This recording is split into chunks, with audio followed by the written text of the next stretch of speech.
આપણે એક સુંદર દુનિયામાં જીવીએ છીએ. ફક્ત તમારી આસપાસની આકર્ષક વસ્તુઓ જુઓ. ચાલો શરૂઆત તરફ પાછા જઈએ અને જોઈએ કે બાઇબલ શરૂઆતમાં ઈશ્વરે આકાશ અને પૃથ્વી બનાવ્યા. ઈશ્વરે અંધકારને જુદા પાડીને કહ્યું કે અજવાળું થાવ. તેમણે અજવાળાને દિવસ અને અંધકારને રાત કહી છે. પહેલો દિવસ થયો. પછી ઈશ્વરે નીચેના પાણીથી ઉપરના પાણીને અલગ કરવા અંતરિક્ષ બનાવ્યું. તેમણે અંતરિક્ષને આકાશ કહ્યું. બીજો દિવસ થયો.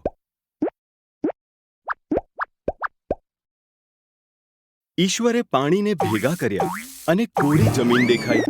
તેમણે જમીનને ભૂમિ અને પાણીને સમુદ્ર કહ્યું. પછી તેમણે ઘાસ અને તેના જેવા છોડ, અનાજ અને ઝાડ બનાવ્યા. પછી ઈશ્વર આકાશમાં જ્યોતિઓ બનાવે છે. તેમણે દિવસ માટે સૂર્ય, રાત માટે ચંદ્ર અને બધા તારા બનાવ્યા. ચોથો દિવસ થયો.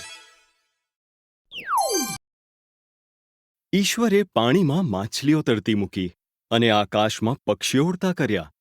તેમણે તેમને કહ્યું, બચ્ચાઓ પેદા કરો. આખી દુનિયાને સંગીતથી અને આનંદ ઉત્સવના છાટણાથી ભરી દો. પાંચમો દિવસ થયો. પછી ઈશ્વરે પ્રાણીઓ બનાવ્યા.